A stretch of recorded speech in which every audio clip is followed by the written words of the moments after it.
Now we're going to start the second part. And this second part is going to include 5. I'm very excited to listen to all of them. I'm not saying I wasn't excited in the first part, but they are all share 2 things. Number one, they're all young in terms of perspective, not in age. So don't take me wrong, old and young. But they have a different perspective. And as I said earlier, those who have just joined us, the World Bank, United Nations are looking at young because they think they are critical and the cornerstone for any sustainable development strategies in any countries, because those are the group of, if you like, citizens of any country who were born or are born within this digital revolution era, if you like. They have born with their mobile phones. I didn't see the mobile phone until I left Sudan. So this generation, they have born with the mobile phone. So that means they are well connected. At my age, if you have told me how this is what we're trying, we're using simple technology to show to people they can use it. So what we are doing here is very simple. Other people can do it. They can do it better, actually. So we're going to listen to the 5 perspectives from different, some of them are already experienced in their field, but what impressed me about them, I know they're all diaspora because they are here and in Sudan, but I was very impressed Muhammad, for example, you finished a degree already and then you're doing a second one now, right? And also Rayan, right? You finished one and you're doing another one. I was very impressed. All of them had studied in very high, very prestigious universities, Cambridge, Newcastle, and so on and so on. And they work in a very, very prestigious places, which take me back to the point before that was raised earlier. Despite the system in Sudan, I don't want to call it broken, but despite the challenges we're facing in the medical field in Sudan, in the education system and so on, we still have excelling stories like those guys because they studied. Abdurrahman, you studied in Sudan, right? And Ahmed studied in Sudan. And you all studied here, right? The 3 of you. Now, despite that, they are here, they are working, they are leading in very critical topics like we're going to listen now about. I like the title, which is really exciting. Emergency care in Sudan, what is the perfect model? We heard about this question before, and emergency care is critical for any health system. So Ahmed is going to talk to us. And if you can, please, introduce yourself, Ahmed, when you start, rather than I click and talk about you. Can you introduce yourself? And I will, again, raise my hand when you have like 7, 8 minutes, and then I will give you another shout when there's 1 minute. Okay? So the floor is yours. Thank you. Bismillah ar-Rahman ar-Rahim. Assalamu alaikum wa rahmatullah. My name is Ahmed Altahir. I'm a registrar in emergency medicine in Manchester, and I've been there for 4 years now. As you can see from the title, my talk is about emergency care in Sudan, with a question mark. If you have a model, actually, and what would be the right model, if any. I graduated from University of Khartoum, and I'm afraid I'm in a lost generation. So I'm no longer young as Abdurrahman and the guys who are going to speak after me, but I'm not an expert in my field yet, I would say. Hopefully I'll be at some point. I only have 10 minutes to talk, so that would be more of a taster than for the topic. And it's very hard to talk after Dr. Mun and Dr. Mayada. And I think after these inspirational talks they had earlier, it's going to build on that, but it's going to be more of a story. Actually, I have 2 stories to tell. So I was lucky enough to join the Northwest Air Ambulance for 2 years when I went to Manchester. It's a very exciting job. It's a good story because it's a charity. At the same time, it's a collaboration. So the Northwest Air Ambulance is basically a charity. We get the pilots from a company, private company. We get the paramedics from the Northwest Ambulance Service. We get the doctors from within Shaw Hospital, which I was one any registrars from there, so I was one of them. And they all work together to run the service. We attend all kind of this all like shot by my mobile camera. So nothing from the internet or nothing photoshopped. You work in quite adverse weather sometimes, and none of the patients died, luckily, from this picture. So we had 2 guys on the aircraft who went away walking. It was quite impressive. And we had a guy in this car which managed to get to the hospital with some bad injuries. But again, he was alive when he got to hospital. I think he's still alive.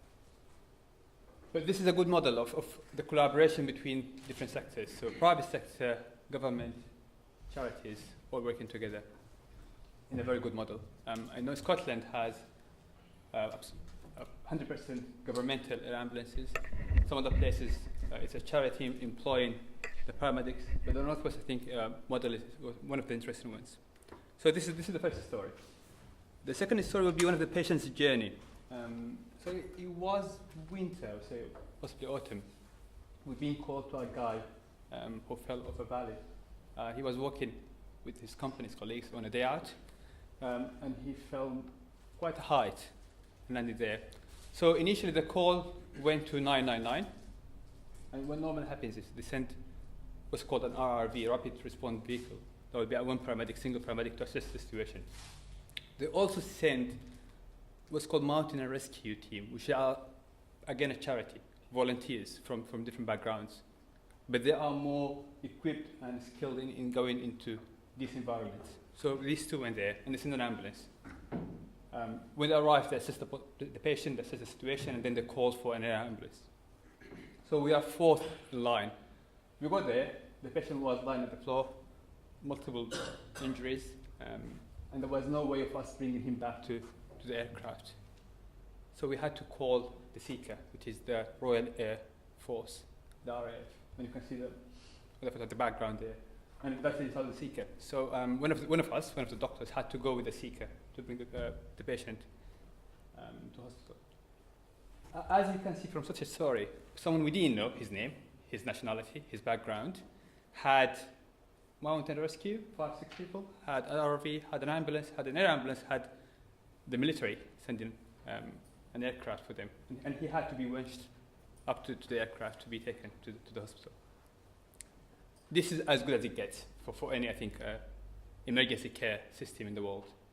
And it was with good results. The patient needed to be treated while he was still in the valley. He needed to be treated after he was taken to a major trauma center in Wythenshawe. And he got lucky there.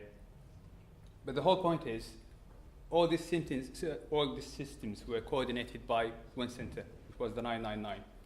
And the dispatcher decided whom to call and when to call them. And when they're being called, they answered. There was no complexity in why we're getting the military to a non-military person, and why we're getting the charity and the volunteers, or why we're getting their ambulance. So all these are working together. So how we can move from these examples to Sudan and the situation there. So this is quite new. So the WHO didn't have much interest in emergency care as general. It's very hard to have success stories there. They have better stories with the smallpox eradication and other stuff. So infectious disease was quite a hot topic. Non-communicable disease started to come quite recently. And over the last 10 years, we started to work on what's called emergency care system framework. And basically it tells us that from you becoming unwell, having an accident, which is over there, till you get to a hospital, there's a whole system in between. So back to Sudan. What Dr. Moon and Dr. Mada talked about earlier was preventing the initial injury, illness from happening. That's the role for preventive medicine as a whole. And then there's primary health care, which should provide service for people with non-urgent stuff. But then what if it is actually an urgent problem or quite a bad injury? Then you need, first of all, bystanders who knows what to do. So calling 999 whatever, which we don't have in Sudan, and actually know when to touch or not touch the patient.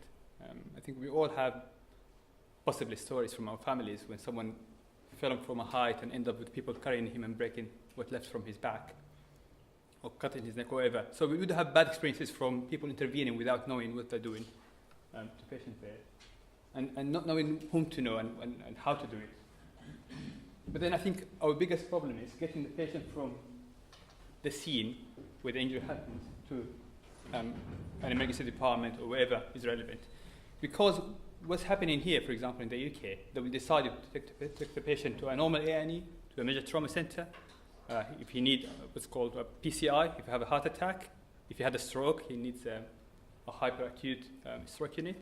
So all this is decided by the ambulance triage system, which we're lacking in Sudan. So people don't know where to go.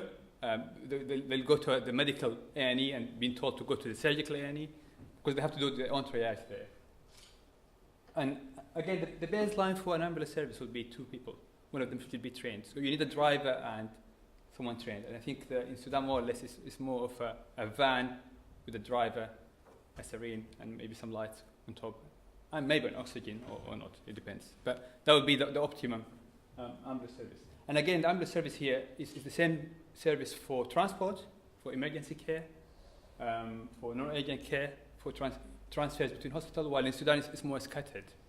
So having said that, they still have charities involved in terms of St. John's. They have private ambulances, but they're all coordinated with one service. So you have the dispatcher who decides if they need to go for private ambulance, they need the high skills of paramedics. If they need to go for an air ambulance, as happened to us, they seek for mountain rescue. So if the patient passes that, if they get to the ambulance, then they need to go to a relevant A&E. And there, as you can see here, they need a provider, again, a medical trained person, which can be a nurse for triage, a doctor. And with that, with the emergency unit, which can be of different skills, you need at least an intensive care unit and a theatre for operations. And that's all. I mean, this is the minimum unit you need to have for an emergency care system. I'm not saying this is the ideal one, but this is the minimum you need to. And I think in every part of the country, they need to have one of these units. So this model is new. Luckily, the WHO does have an assessment tool, so you can assess your country and see where exactly you are in the system, and then you can see how long you have to go to get to the system. So back to Sudan, we do have a very scattered and disintegrated system. So we do have a separate military hospitals, we have a police system, we have the governmental, and we have the private hospitals. And we do have charities, but in a poorly coordinated way.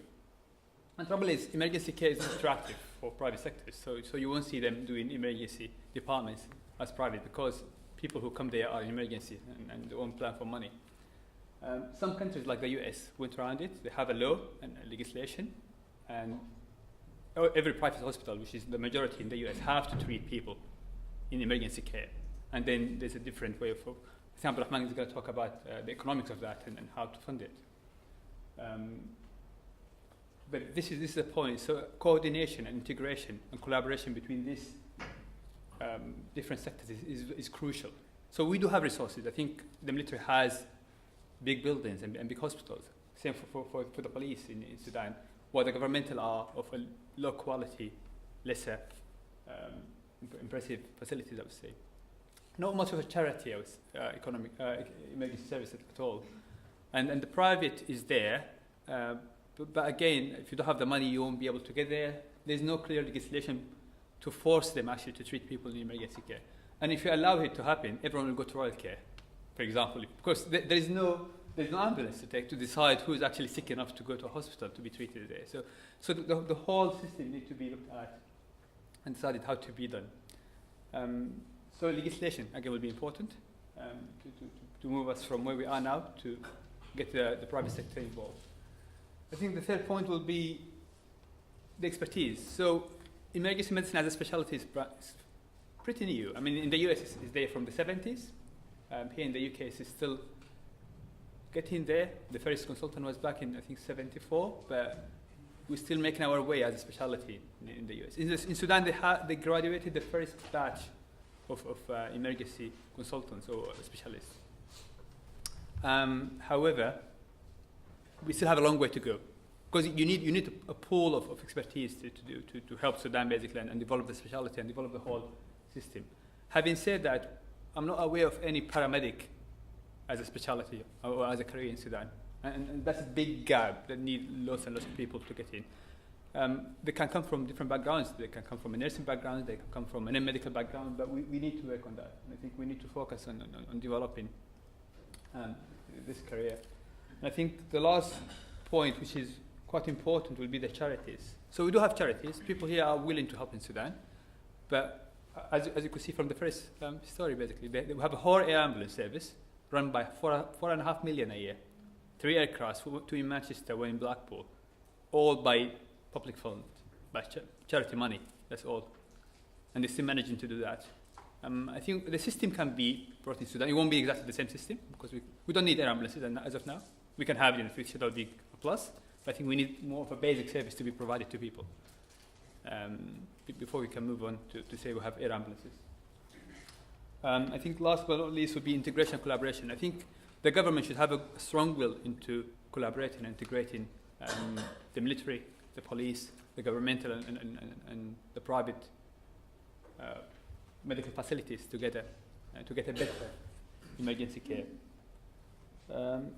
What's important, people have to differentiate. I mean, people can talk about having different models for emergency care, and it's always scattered. Maternity service, stroke, asthma, but we have to be pragmatic. The example I got from the lady who presented this from WHO is asthma is a totally preventable disease. By good education, by good management, by good system, you can prevent death from asthma. While a stroke will happen, and if it happens, there's not much you can do as an emergency service. You can get them to a stroke unit. You can try to thrombolyze. Some will die afterwards, regardless of what you do.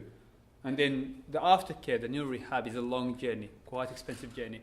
As a poor country, you have to decide where you're going to spend your money. You have a limited fund.